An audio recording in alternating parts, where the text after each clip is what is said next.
to galacticconnection.com, one of the most popular blogs on the World Wide Web today for alternative news.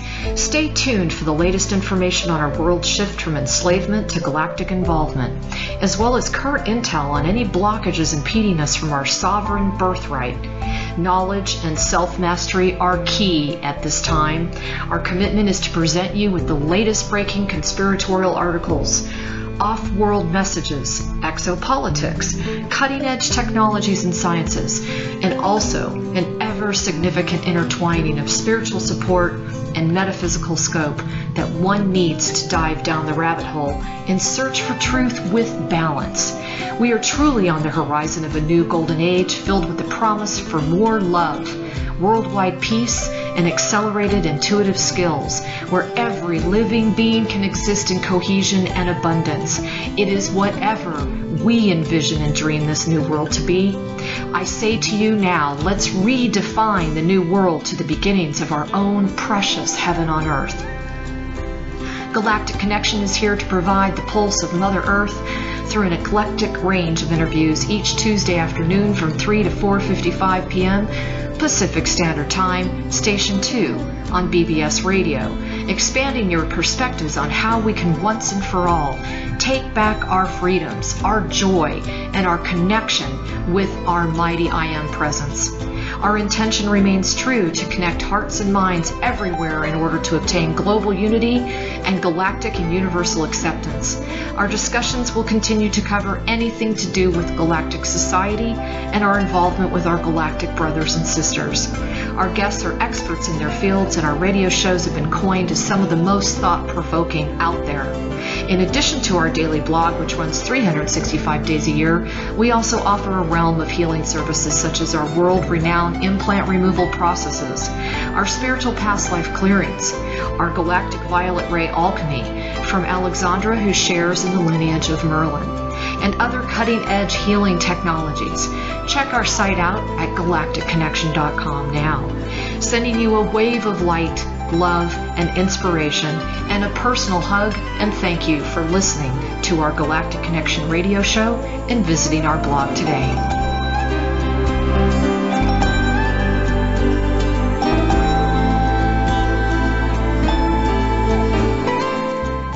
Good afternoon, everybody. This is Alexandra Meadors of galacticconnection.com, and today is September 3rd, 2013.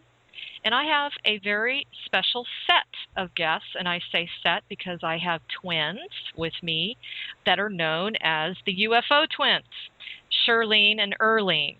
Shurlene has had several ET encounters and has also authored the book From the Motherland to the Mothership.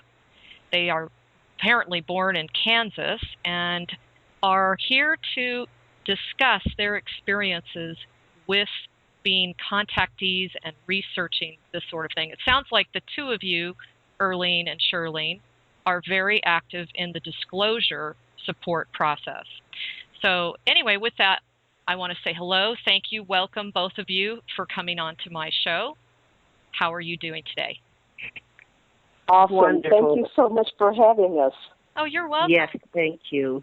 Yeah, thank you. And, you know, I think I'd like to start out with especially the fact that you're twins. Everybody's always mesmerized by twins because, you know, it's like, wow, do you feel what the other feels? Do you have telepathy more than most? And especially if you've already had some sort of ET contact or UFO encounters, I would imagine that's pretty fascinating. So, Shurlene, I'd love you to address that. Is there a connection between the two of you there?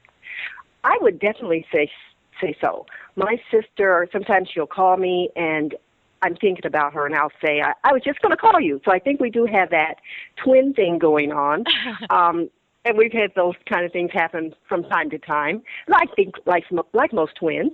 As far as the encounter is concerned, my sister, Earlene, has been quite a bit of support for my experiences because when I started having them, I'll start at the beginning, actually. When I moved to Dallas from Kansas, I was getting a divorce and wanted to be with my sister and get to know each other again. And so I moved to Dallas in 1994, and we just started hanging out and being around each other a lot more. And I knew she had this passion for anything in the UFO field. She was just really very much into that subject. And so over the years, she would send books and information or articles she would have read about it and share them with me. And I was raised in my family as well, and I didn't really take a lot of interest in it. I thought, well, that's something that UFO abductions, that's what we called it back then. I don't call it that now, but I thought UFO abductions are something that happens to someone else. That will never happen to me. It's just, it was just so far from my reality with having a family, raising a family, and so forth. So after I moved here, things changed quite a bit. I bet. And isn't it funny how, that which you just never in a million years thought you'd experience ends up right inside your body. You end up being taken out of your room. Yes, it is. Sometimes I'm still amazed by the experiences. It's just been incredible. Well, tell us, how exactly was your first encounter? How old were you, by the way, at the time? At the time, I was about, I'd say 41. So this is later in your life. So that's pretty cool, Shurlene, that it started later in your life, and it kind of gave you a whole new twist on how you see things. Oh, it certainly did. An entirely new way of looking at life. I was in my early 40s. I moved to Dallas.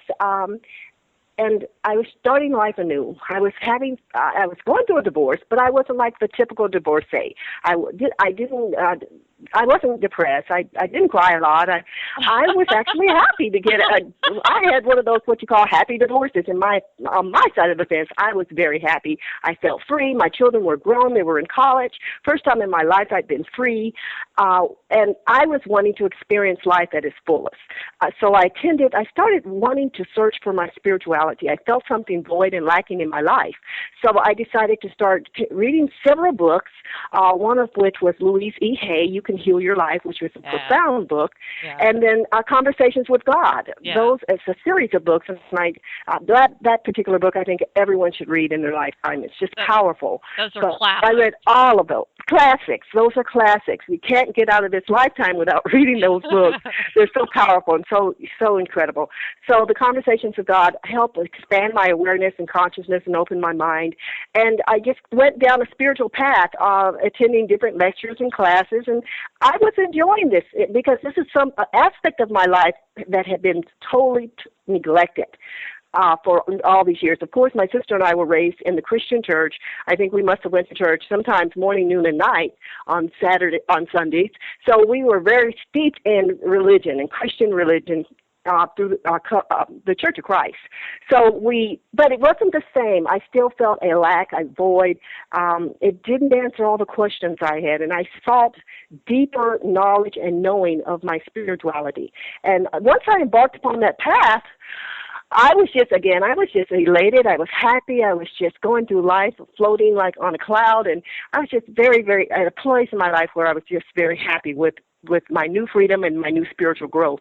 And so one night I went to bed in, I think, December 1995, and not unlike any other night, I was just watching TV, watching some sitcoms, and went to bed, turned off TV and went to bed. And in about the middle of the night, I woke up and found myself on a spaceship. Oh, wow. And so it was quite amazing. You actually fully remember the whole thing, like you remember all the details. Yes. Wow, that's awesome. I remember most of the details. I would say probably 75-80% of the details, yes. Wow. I was floating through the galaxy. If you can remember the Star Trek show where you're looking at the stars and your ship is it's just floating along, and the stars seem like they're coming right across you, and you're going in, pulling into them, and they're coming across. Yeah. And it was just beautiful. The universe was alive. I felt a vibrancy. I felt, meteorites coming right out of the ship we were in, but nothing ever hit us. It was just such freedom, and it was so much activity. I couldn't believe the amount of, with the asteroids or comets. I don't know exactly what they were, but it was just in a place that was alive. Like maybe a 4th of July night, you see a lot of activity in the sky. That's the way the universe looked. It was just profound, and I was awestruck. I couldn't believe what I was seeing. I was looking out of a circular ship that had about, I'd say, maybe a foot or two window that circled it, and so I could look out. We approached what I thought was New York City because there were huge, tall skyscrapers and buildings that were just in. It looked like, and it was. I'll never forget. It looked like I was looking at one of those etch-sketch because the windows, they were maybe computerized, but as I was looking out, I could see the outline of these buildings, and it was just everything was just phenomenal about that experience. I do detail more of it in our book, so I won't go in a whole lot of detail on that one experience. But after I returned to my bed, I felt this profound tingling throughout my body and a coldness that I couldn't explain. I felt inebriated, although I knew I hadn't been drinking. I felt just disconnected and then reconnected or reassembled, and that's hard to explain. But that's the feeling I had. And so the first thought was, should I go to the hospital and explain that somebody may have taken me out and drugged me and taken me into space? And I thought, no, better not call the hospital. They won't believe that story. Then I thought, I'll call my sister. She knows all about this stuff. She's read it all these years. I'll call her. And then I thought, okay, it's about 2 a.m. I probably shouldn't wake her up because once she hears this, she'll probably not sleep the rest of the night. So I decided I'll go back to bed. I told the entities I do not wish to return tonight. I don't know why I said that. It just came out of me, and they respected my wish. I did not go back into the galaxy that night. I decided to go to bed, and I called my sister the next morning, and I can let her, if you like, she can tell you her reaction because she was very, very surprised. Well, sure. And Earlene, way to go. Way to be there, to be the anchor, huh? To be the support, exactly. the support network. I mean, when something that monumental happens to you, which it has to me as well, you really need somebody there to kind of walk you through that whole process. Exactly. So what was your take? What did you advise her? Well, I didn't necessarily give her advice per se. I'll never forget that Sunday morning, Alexandria. It was just like Lionel Richie sings early one Sunday morning. It's just something that what I wasn't ready for. She called and she said, "You're never going to believe what happened to me last night." So I was all prepared to hear about this new great guy she'd met because she had been going out and meeting people and telling me about different men she had met through, going out to clubs and whatnot. So that's what I was prepared for. And then when she said she had been taken aboard a ship and traversed the galaxy, and she described the ship as like a greater than or lesser than sign in mathematics, and how other ships were coming towards her ship but veering off before it hit it, and how there was a being on the ship that looked like her ex-husband. I just said, wait a minute, stop. Get over here right now and tell me every single word from the beginning. Oh, my gosh, amazing. So she didn't live far away, and she zoomed right over. About at that time, my husband was waking up, so I clued him in, and he listened with total fascination, and we just listened to her story about her first encounter with non-human beings in a ship somewhere in the galaxy. So I'll never forget that morning. Well, fabulous that she had you to be there to support her. And Shurlene, I'm curious, what type of beings did you have the encounter with? Well, I knew there were beings around me. I was not able to actually see them. However, one being that I think that was reproduced was my ex-husband, because I think he was manufactured, reproduced to calm my reaction. And he was, I explained a little bit more in the book, but he was there, and he wanted to take, just what's going on, where are we, how do I get back to where we need to be, that type of situation. And he was quite alarmed. And the next day or so, I called him and asked him, do you have any strange experiences a few nights ago? Do you remember anything out of the usual? And he said no.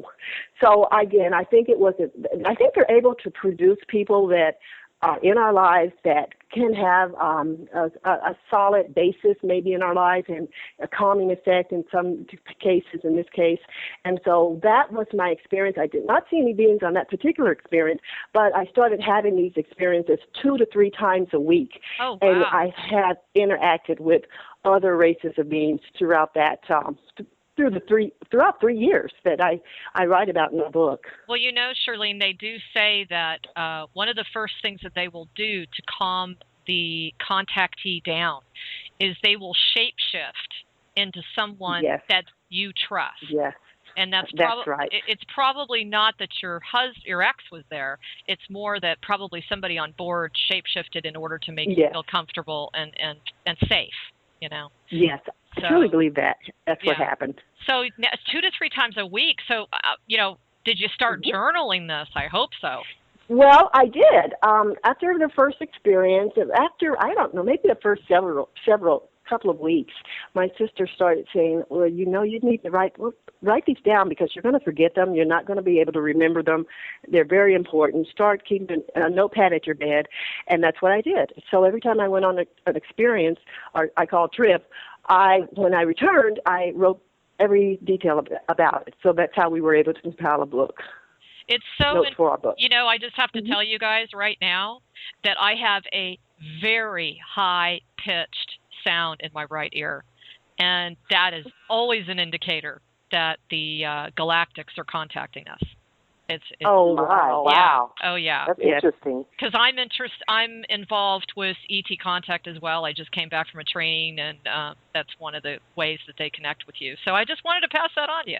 Well, thank you for sharing that. I truly believe they're always here whenever we are doing an interview. I think they're around us more than we realize. They are, and they're with me as well. I yes, communicate with them a lot. Definitely. So, definitely. Well, getting back to the body, you said something intriguing about the way your body kind of broke down and then kind of reassembled. Can you? Did you end up having to go through this experience every time you returned back to your apartment or your body? Pretty much. There were some. I always knew when I was going to be visited. That the entire energy of the apartment would shift. It would change, and I knew they were there. And so sometimes I would be awake, and I just half awake or half asleep or fully awake, and the energy shift. So I always could tell when they were around or when it was close time for them to take me on an excursion, so to speak. So some of the experiences I felt like I was being broken down. My molecules were being broken down and reassembled. Sometimes I felt my spirit was lifting up out of my body, and I could actually see my body. One time I remember actually looking down and seeing myself, and I just would float away. I'd just float right through the apartment, right through the living room, right through the glass doors, out into over the swimming pool, up above the trees, and I was out up into the galaxy. Sometimes I would go with the ship. Sometimes I would it's called astral project. Yeah. I would just simply astral project out into the galaxy. So it differed. It's like I dream of the day when all of us are able to remember who we are and be able to experience this, because this is truly our gifts. It is. This is our gifts. This is our God-given, sovereign right to be able to cruise anywhere we want, have free will. I mean, it's just such an awesome feeling. So tell me something. How did this affect you, Earlene, as far as your, especially because you are twins, did that get you even more intrigued about this process and your research into it? Well, not necessarily. It didn't get me more intrigued. I was totally blown away by the fact that it was my twin sister that was having these experiences, because they were similar to experiences. Well, not really similar, but I had read so many stories of contactees and like the Betty and Barney Hill story and Betty Andreasen affair, and just so many over the years. And I thought, wow, this is so cool. Now I know, not only do I know someone having these experiences, it's my twin sister. So my research really preceded all of her experiences, and when she would have each experience, encounter, excursion, she'll come back and tell me about them. And then a lot of times I could say, oh yeah, that was similar to such and such account, or that was similar to this. And, I would try to just provide a foundation and let her know she wasn't alone. That a lot of people are having these kind of encounters, and it's just wonderful. Some people would ask me, were you jealous because you weren't having them? Never. There couldn't be a jealous bone in my body for my twin sister. Good for you. I was actually happy it was her rather than me. I don't think I was ready for it. I could read about it all day, but when it came to actually having the experiences she had, I really, truly don't think I was ready for it. And I think that's why we both had our respective roles to play. She was the experiencer. I was the researcher and supporter. I think we just fell into those roles just real naturally. Earlene, I honor you for saying that. I mean, that is beautiful. And if we all, absolutely, this is where we need to be. Everybody's got a very special gift to bring forth. Everybody has their piece to play. There is no room for jealousy. No room for jealousy. So, Shurlene, my question to you is, why do you think that they contacted you? What was it that you think they were looking for to communicate? I think there's several factors involved. The first thing I think is that my sister and I had these roles to play, and that we agreed to do this prior to our birth, prior to this incarnation. I think this was our job, our mission, so to speak. I think I got to the place in my life where I was searching for my spirituality and searching for a deeper connection. And I was able to, as a result of all that reading and classes and a number of things I was involved in, and the happiness I was feeling, just the joyfulness, and I was just ecstatic with life. I think that raised my vibration, which made it easier for them to contact me. So I think it's just a vibrational match. It's what I believe the point is where I came to, that vibrationally I was ready. You also brought up the fact that you were so happy and so relieved and so free, and that's probably, there are a couple things popped in my head. One was, that's why you wanted to be free, is your time, your code, basically. Right. Your digital code had kind of come up and said, hey, your mission's coming up, get ready, let's go. Exactly. So I believe that now. I didn't know it at the time. Yeah. But yes, that makes sense. That is so neat.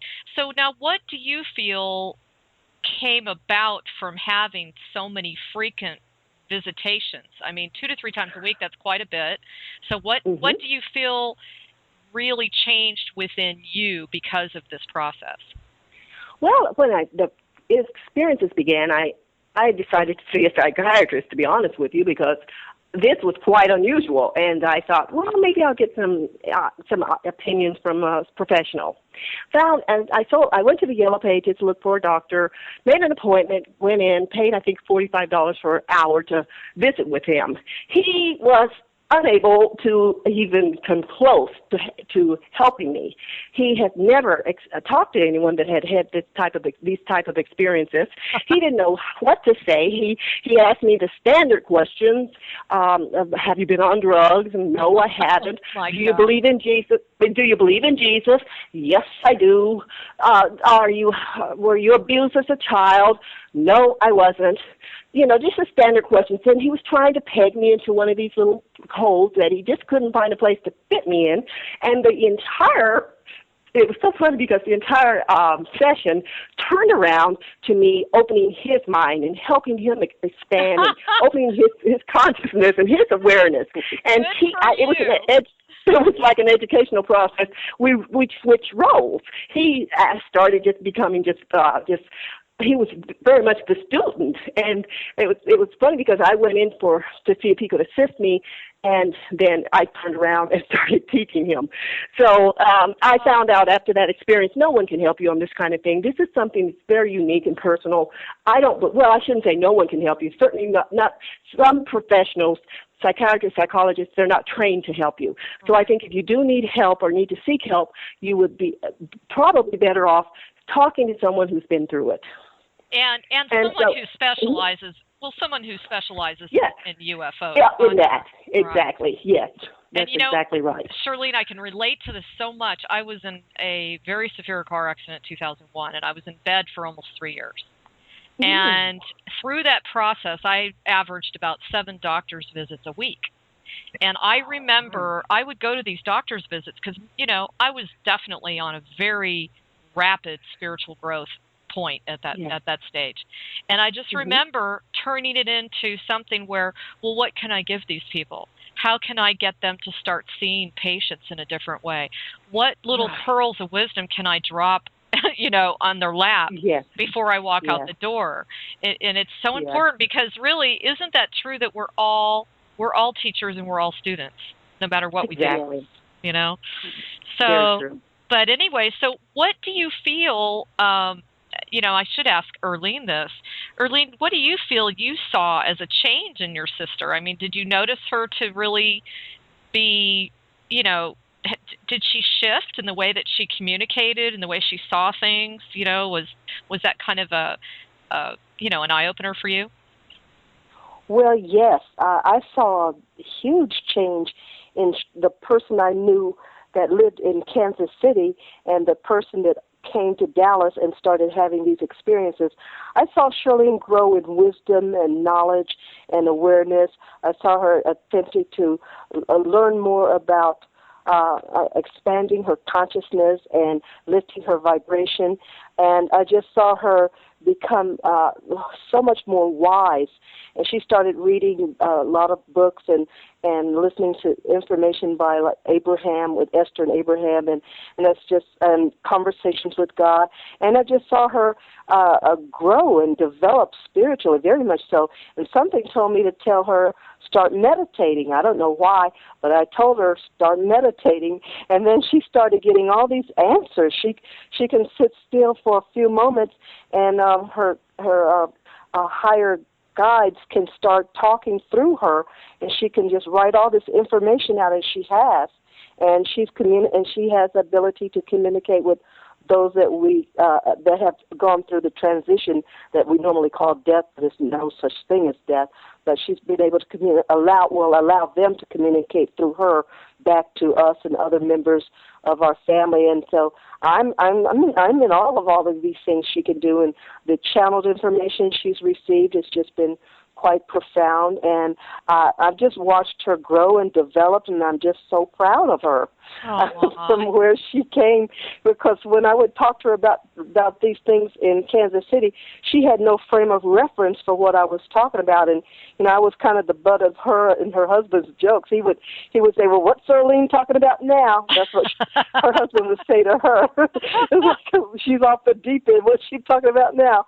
But things, and Shirley never laughed at me, but but I saw her grow, and I saw her develop as she's always been a beautiful person, both inside and out, but I just saw a lot of growth on her part, and then she turned the tables and started teaching me, and so so I think we've really helped each other in that respect.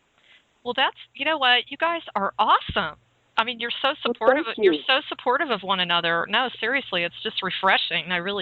I'm enjoying talking to you both. But question: what do you consider yourself to be? Have you found out your roots with the Galactics? Are you Pleiadian? Are you Sirian? I mean, have you found out that information? I have not. I've interacted with the Pleiades. Actually, they visited me one Sunday morning, and it was a very, very short visit. But what's really interesting is, and I don't know why, because I've been asked this question a lot, when I have these experiences, what do you ask them? Are you asking this? Are you asking that? And I cannot say that I do ask a lot of questions, I'll be honest with you, because when I'm in that realm, I'm usually in awe of what I'm seeing and what I'm experiencing. Sometimes I've engaged in conversation, but I don't always ask the questions that some people may think, well, why didn't you ask this or why didn't you ask that? And I'm like, I didn't think about that. A lot of the questions to me were not necessary. It just felt like I had the knowing and of that, especially personal things. So I didn't ask a lot of questions about myself. I remember once being taken to Mars, and I talked about this rock that had appeared on Earth that scientists believe was discovered on Earth, and it came from Mars hundreds of thousands of years ago, and because of the organisms on the rock, they felt like this indicated that life existed on Mars.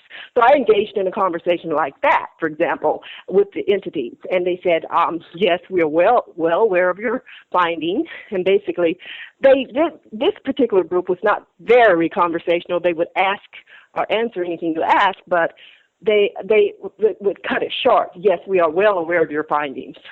And it wasn't a whole lot of conversation and so then they would, that particular experience I explained in detail on Mars. I visited with another group there that I call the nurses of Mars. And I recognized them. I'm like, oh my God, the nurses of Mars. So I knew that I knew them in another time and place. So there wasn't really questions about who you are, who am I. There was more like a reunion with this particular group of entities that I call the nurses of Mars. I call them nurses because that's how they appear to look, but I know that's not how they normally look. But that's how they appear to look and act.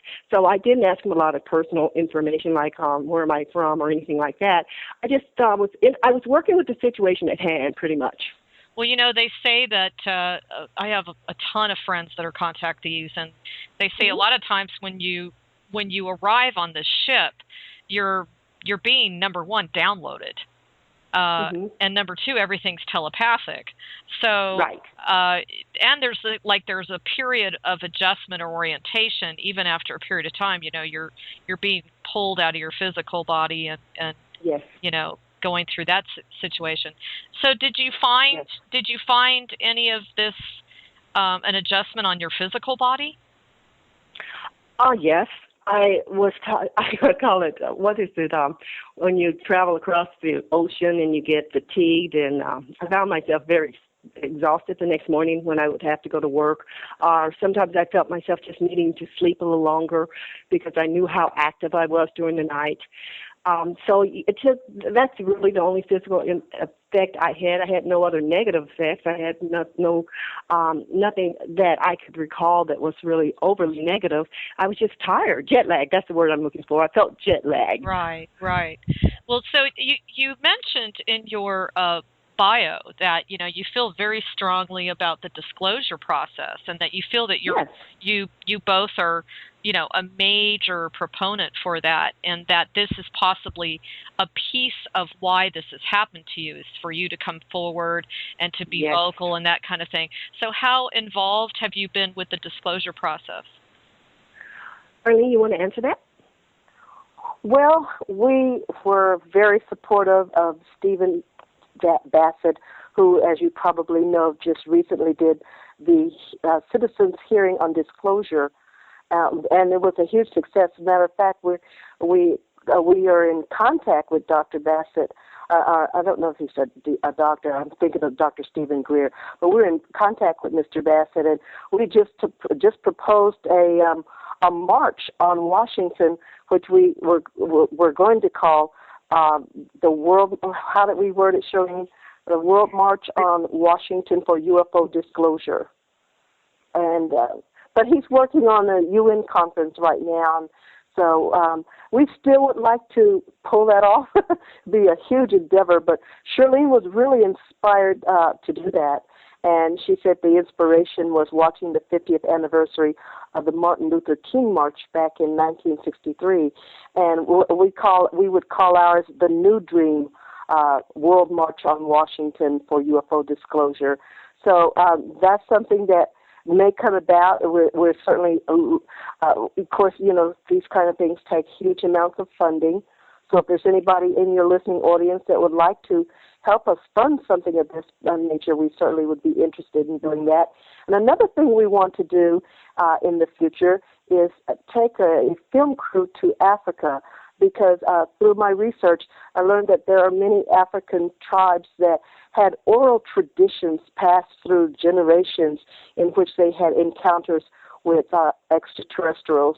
They didn't call them that, but that's the terminology that we're most familiar with in the United States. So we would like to go and talk to some of these elders.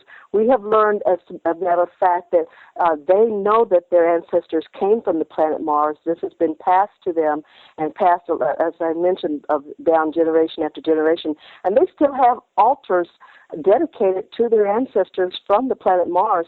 And in our Western society, we don't know this because our religion gave us an origin of man as far as Christianity was concerned, and so did Islam. And most of the major religions of the world have their own origin of man. But we found that these certain pockets of Africa have oral traditions that precede the Bible by 5,000 years, and it does include interactions with non-human beings.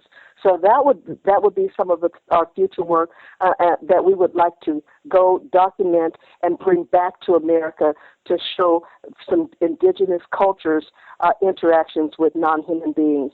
I don't know how far that would go towards helping with disclosure, but whenever you can gather evidence, because one thing we feel very strongly about, Alexandria, is it's time to move past trying to prove if they're here. Exactly. We need to now accept that as a fact, because there's just too much irrefutable information and evidence that they are indeed here. So now let's find out why are they here? How can they help us as a society to eradicate disease, remove the pollution from the planet, including the oceans and the air, and help us grow and evolve to the next level in which we're trying to evolve to. And we believe that they are here, and we know our government knows they're here. And so it is just a matter of leading our government, and that's one thing. Another thing we have to also understand as a society, we as a people lead our government. It's not the other way around. The government doesn't lead us. So when we accept it and we make that announcement and we make that declaration and we affirm it, the government will have to follow suit. And we feel one good way would be to do this would be in a march, just lining up, the speakers and getting the venue and just pulling it all together, which would be a huge endeavor, but not impossible. But that's something we're throwing around. Well, Africa, as you know. I mean, it's one of the main reasons that they have so severely targeted Africa with all the horrific, diseases and the warfare and the internal civil war and that kind of thing. And that is because Africa is a gigantic wonderland of relics and artifacts from the star families. There is so much evidence there. It's like mind-blowing. I just came back from a seminar with Michael Tellinger, and he was showing some of the things that he's found. It's just so rich in history, and indeed, unfortunately, the establishment that was, I like to say, basically they didn't want that information coming out because Africa is so rich in it. The other thing I was going to mention is I feel that the disclosure process was absolutely phenomenal in the amount of information that came out. And I know that a great deal of work and expense went into it. A lot of people, it kind of got slammed. People were like, well, was it really successful? We really didn't get the response from the government that we should have. But actually we did. There are quite a few like Hellier that come out and they're very, very outspoken about the presence of UFOs. And since that time, look at all the leaking of documents supporting it. Yes. And so that everything's in divine timing, and the Galactics as well as Prime Creator supported this whole process because it couldn't have happened at a better time. It just couldn't have happened better.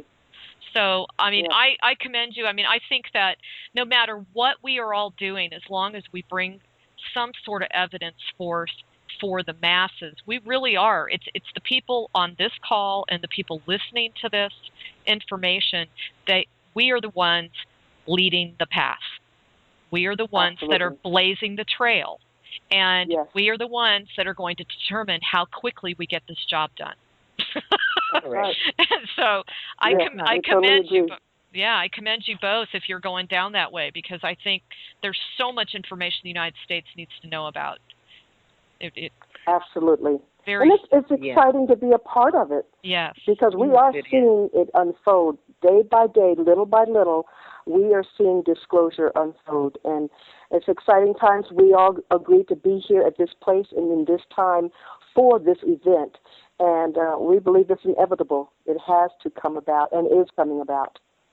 Well, and it's time. I so agree with you. It's not about do we have to prove whether they exist or not. My gosh, I mean, I think the last statistic that they took, something like 78% of the entire world population believes in UFOs. So it's not a question, and if you don't, then you're just not reading anything. You're not looking at anything. You're not even looking up at the stars. I mean, if you grab a pair of night vision goggles, you will find a UFO. That's right. Period. I don't care who you are. I don't care if you have special gifts or psychic abilities or whatever. You're going to see that they exist. Yes. So it's matter of fact, the night vision goggles, excuse me for cutting you off, actually came from back engineering UFOs, along with a lot of our technology that we enjoy today. Very true. And what happened is they give it to the government first to use in military, and then it's finally given to companies like General Motors to put in our automobiles and so forth. But many people don't realize how much of the technology that we enjoy today actually came from back engineering these crashed UFOs. Well, and what I think we also need to convert to the masses also is the fact that this is why they aren't physically manifesting here. Number one, because we're not ready, because they're so vibrationally high. People don't get the fact they can't just like cruise off of a spaceship and not impact our bodies substantially. So that's number one. And number two, it's really important for us to remember they're a little bit on the shy side coming to a place like this where all we've done is shoot them down. And and mistreat the ones that we have caught, and do horrific things to the ETs that have been captured. So I read since you mentioned that, I read in Conversations, and this is Shurlene, I read in Conversations with God, I think it was book 3, discusses evolved beings throughout the galaxy. And they view us as rather primitive because we have not learned how to solve our issues and our disputes without violence. So you're right. They have a concern about us as you would children with matches. You have to be careful with them because you're not sure what they're going to do, and you have to watch them. And so I think we are viewed as very primitive in our evolution, and it's not that we have to stay there, and a lot of us are not there. I wouldn't say that would be true of everyone, but I think primarily our governments are viewed that as very primitive race overall because we just have so much violence going on, and I know I know we can do better. I know we can stop the violence. We don't have to continue this war for profit mentality. I think that one of the most fascinating things for me is just the thought that there are millions, if not billions, of beings watching us every day and watching us unfold because they're so fascinated by the story of the Earth and the fact that, we've been completely dominated by the dark. We've been completely dominated by the Orion Matrix, and that is completely crumbling in front of our eyes if we just choose to follow those dots. I mean, that's kind of where my blog comes in, as I'm always trying to connect the dots to show where the Matrix is finally crumbling. And it's happening, man. I mean, we are really in exciting times because the light is penetrating the planet significantly. There are more and more people going out and doing their thing. And there's more and more people that are fired up like you to get the word out that, hey, we are not alone. It's ridiculous for us to think we're alone. So absolutely. And we have a responsibility, in my opinion, to ourselves and our children, our grandchildren, our future generations to change this picture, and we can do it. Yes. So my question to you, Shurlene, is how are we going to change people's perspectives of the Galactics? What's your best case scenario? My one thing is I would like to see movies such as Men in Black stop being produced, because they show the violent side of extraterrestrial, what we call extraterrestrials, are now called galactics, but they show the violence, and there's always a war with them, and I think we've done a lot. Those type of movies, Hollywood needs to change the producing, the writing, the whole thing around making movies about ETs, so people won't be in fear. Yeah. A lot of people are afraid because of what they've seen on TV or what they've seen in the movies. So I think that would be very important to help change that mindset, and to discuss, as we're doing now, and make websites, videos. Earlene and I wrote a song actually as a result of the experience I had with the Galactics one night. And so we just do all that we can to let people know that there are benevolent beings that want to help us. They've been where we are. They have gone through what we're going through, and evolved beyond that. So they are here to assist us and help us. They're loving. They care more about us than we have any idea. They're family. They want to reconnect with us. They want to celebrate the day we get to connect. Imagine having long-lost family, and you know you have them, and you can't reach them. You can't communicate, can't talk to them because they're afraid of you. So if we could drop the fear factor, when I'm asked, how do you interact with these beings, how do you allow them to take you out in the galaxy and so forth, the first thing I say is drop the fear factor. Right. There's nothing to be afraid of. Just recognize that you are going to be okay, and know that you're going to be okay. And you attract through your vibration these entities that are going to be benevolent. And so I think it's very important to keep spreading the word that they're loving, they're kind, they want to help us. That's their mission. They have a mission. They have a goal. They have things to do, too, so that they can further evolve through higher levels of existence. And one of those are to help mankind. Yeah. So there's so many around us. It's so exciting when you think about all this help around us. We're not alone. As you said, we're not alone. We can have help at an instant if we just knew it. Yeah. And accept the fact that... And accept it. Accept it. Just accept the fact that, first of all, they're walking amongst us. They're already, I personally feel they're already here. And secondly, recognizing the fact that one of the reasons that so many of us have this hollow, kind of lonely feeling, this void within, is because we haven't reconnected with our families. This is like the ultimate. In fact, we made a decision last weekend or the weekend before that we were no longer going to call them extraterrestrials, because we just felt that was so cold and so mechanical, and we decided to call them off-worlders. Oh, okay. I kind of like that. Right. I think they like it too. Yes, I'm sure. And we've made that same decision. We call them our galactic family now. Anytime we use the word extraterrestrials, we'll sometimes refer back to it because it's the word most commonly used and understood by most people. But we certainly don't like that word. We've evolved from that word too, and we like galactic families. Really feels good. I know. Same to me.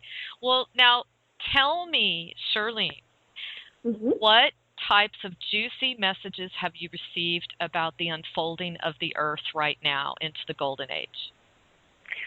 On one experience I was taken on, I was told that they were re-engineering our genetic structure.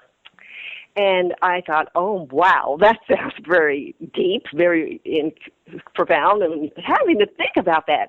But I do believe they are assisting us with our genetics, with our expansion of our consciousness, of our mind, so that we can be prepared for when we meet them, for when that grand day occurs, that we do get to meet them. And I do believe that you mentioned what is going on with planet Earth. There's so much technology now, as my sister, I believe, mentioned earlier, that they could assist us with, and they want to. It's just so the ideal that anybody would want to hold that back, cleaning up our air and our water and pollution and remedies for health health and disease and illness and all of those things. It's unimaginable to me that any group would want to withhold that type of thing from the people of the planet Earth. And so I think they're just waiting. They're waiting for us to collectively get to that place. And I believe that we have, or more so, getting to that place where we're going to be ready or are ready to meet them. I don't think we're all going to be on the same page anyway. They understand that we are different, and we're at various levels of growth, and so I don't think they have to wait on the whole population to get on the same page, because I don't think that may be even possible. But enough of us get on the same page, I think they'll be ready to help us in our endeavors. AKA the ground crew. And that's why there is so much, I hate to use the word responsibility, but there is an onus on our backs. I mean, we really, all of us that are the ground crew, we really have a responsibility to continue every day to be searching and seeking out what can we do to raise our vibration, whatever that is, and what can we do to strip any darkness out of our sphere, because whatever we do, we're affecting up to millions of people just with that single move. Just that single move is affecting. If we could also, that is so accurate. And if we could remember, we're all one.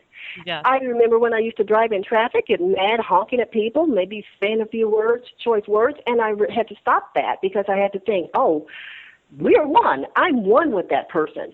So now I say a blessing to him, and if he cuts in front of me or honks his horn or something, I just send him a blessing and hope he has a wonderful day, because he's part of who I am. We are all one. We're all connected. So if we treat each other with consideration and kindness and respect, then we would want to be treated with. These ideas are they're so easy. Just treat everyone like you want to be treated, and we are our brother's keeper. These are the type of things that if we could just put them into action, that will raise our vibration. Loving everyone, not judging, and trying to manipulate, control, and manage everything, and just let them go in love. Yeah, and I also think making sure that not to not to confuse being one with being passive about who you are. I mean, you yourself are unique, and you are a gift to the world, because there is no one like you. You bring something special to the table. I think this is something that's really been lost in the whole oneness, unity, consciousness thing. And I'm always trying to kind of remind people, hey, you're really special, and whatever you bring to the table, master it, be good at it, stand up and stand in your authority about it, and this is what makes the difference. This is how quickly, if the more of us do this, we will be that much quicker through this ascension process. We will be the first wavers, however you want to describe it. Yes, we can be an individual yet be one. Right. That sounds like a paradox, but it's still true. Right. Well, so how do you feel that the Galactics are perceiving us right at this moment with those changes going on in our genetic makeup? I think they are witnessing change because we're witnessing it ourselves. It's inevitable. The change is occurring, as you mentioned earlier. We're seeing so much now going on. Our heads are spinning with all the changes that are going on with our planet, our environment, our Earth. It's just been, and I think they're seeing that, they're perceiving it. I think they're understanding that we are ready in ourselves. I think they want to help us as much as they can, without too much interference in our free will, our free choice, because they know that we have that free choice and we can go any direction we choose to, but they want to assist yet not interfere and overlap our will. So I think we're just heading in a wonderful direction. I'm just encouraged almost every day. As my sister said, it's just such an exciting time to be alive. It's a wonderful time, and they are ready to meet us. They're ready to celebrate. They're ready to help us evolve, help us ascend, Mother ascending. And we get to go along with that ascension, too, if we do work on raising our vibration. And so they want to help us in every I think, in every step of the way. Yeah, I think so too, and I think one of the things that we need to just be really cautious about is the higher our vibration is, and the more that we come from our hearts when we're reaching out to the Galactics, the purer and the more pristine the connection we make with the higher light beings. And that's the key, is working with heart contact and making sure that when you're doing contact that it's being done properly, not through paranoia or, if you come from that perspective, you may draw in not such nice beings. I did that. I talk about that in the book because on a couple occasions, based on my vibration for that particular day or what I was experiencing, I drew in negative entities. I had 2 or 3 experiences with negative entities. So I had my round with them, and I was... it was just quite an experience as well. But I learned now how to differentiate a day. If I'm frustrated, yes, I would draw in something negative, go to bed and draw in the negative entities. I had a wonderful, uplifting day and stayed positive and kept my vibration up. The higher entities, the benevolent entities, is who I would attract. Thank you for that, because I didn't even know that. I haven't even had a chance to read your book, which I'm very interested in it. Well, hey, do me a favor. We're getting towards the top of the hour, but tell everybody about your the lyrics that you wrote for the Galactic Hymn of Earth's Emergence, Our World's Anthem. I really found the lyrics to just be so, oh my gosh, they were so special. Well, thank you. Yeah. I went on an experience in the galaxy that one night, and I was taken in a box-like structure, and I was free floating throughout the galaxy, and I was hearing these tune to a song called that we recognize as the Battle Hymn of the Republic. And it felt like I was in an elevator-type box, as the old-fashioned elevators with the music. And so once I was brought back to my body, to my bed, I should say, I continued to hear the song come back in small decimals, just really quiet in the background, and finally it got louder and louder, and I was fully awoke now, and I looked at my radio, and I thought, I just left my radio on all night, and that must be it. But I didn't. The radio was not on. So I thought, why were they exposing me to this song, which I had no reference for, the Battle Hymn of the Republic? I had no interest in the song, and I couldn't understand that. So my sister and I, we started having numerous coincidences around that song. We'd go to an exhibit, and someone was, performing a song, or I should say a function. I think Sweet Honey in the Rock was performing the song. Then we went to an exhibit, and we saw the song display. It was Sojourner's version of the song. So we were the song was always popping up around us. I won't go into quite a lot of detail because, as you said, you only had a few minutes. We have a few minutes. But what happened was my sister and I were talking one day about the song, and she said, I believe what we need to do is write our own version of the song, of your experiences, to that tune, the Battle Hymn of the Republic. And I thought, that's crazy. We're no songwriters. We couldn't possibly write a song. I thought maybe we could hire a professional songwriter. And she said, nope, this is our job. No one can do this. We have to do it. She was just so confident that we could write this song. So she grabbed a piece of paper and a pen and started writing. And I thought, well, okay, I guess I could do the same. So she gave me a piece of paper, and I was at her house, and she gave me some paper and pen. So we were just profound of what came out. She wrote 3 verses, and I wrote 3 verses, and it amazed us because we'd never done anything like that. But we believe the Galactics were channeling these words to us, and they know the history of that song. That song represents a revolutionary time in our history. For example, the Civil War, slaves march off to battle, singing that song. Sojourner Truth, again, wrote a version of the song. It has a rich history. I think John Brown's body was version was abolitionist, about the abolitionists. Mm-hmm.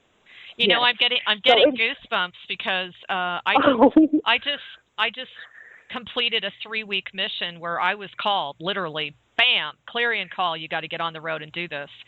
And one of the things I realized after it was completed was it was all about the Civil War, the revolution. Hello? It was all about sovereignty. It was all about taking back the land.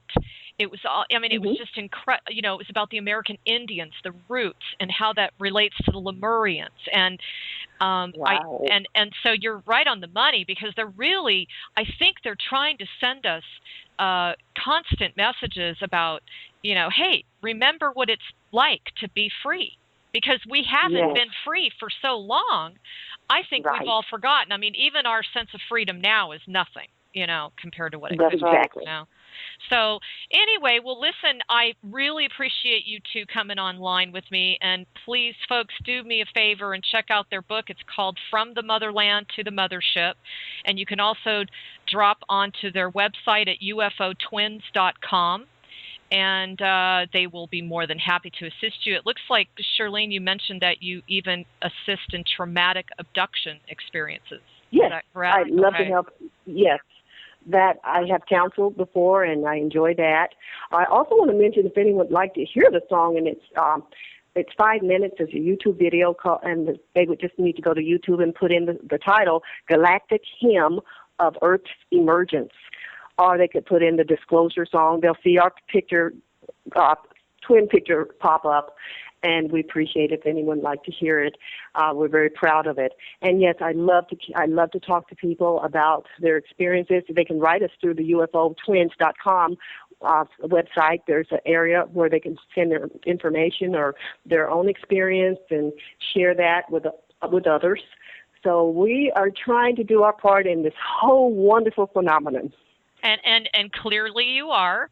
And I just wanted to let you know that we're going to probably post your YouTube video on our BBS landing page. Hopefully my girlfriend can handle that, because she handles all the techie stuff for me. Well, thank you. Yeah, so we'll put it up there. And thank you for the work you're doing. It's phenomenal. We're so glad to have met you and learned of you and your work as a light worker. And thank you. Thank you. I appreciate that, because that's truly what keeps us all going. Yes, I agree. Is the acknowledgement, the thanks, the occasional donation, and seriously, you know, we're doing it for Mother, Father, God, and Prime Creator ultimately. So, anyway. Exactly. With that said, I want to thank you. Folks, please do your part. Support them. Go to UFOtwins.com, and we will see you next week, same time, same place, Tuesday at 4 p.m., and we'll talk to you then. Thanks, Shurlene and Earlene. Thank you, Alexandra. You're welcome. We've enjoyed it.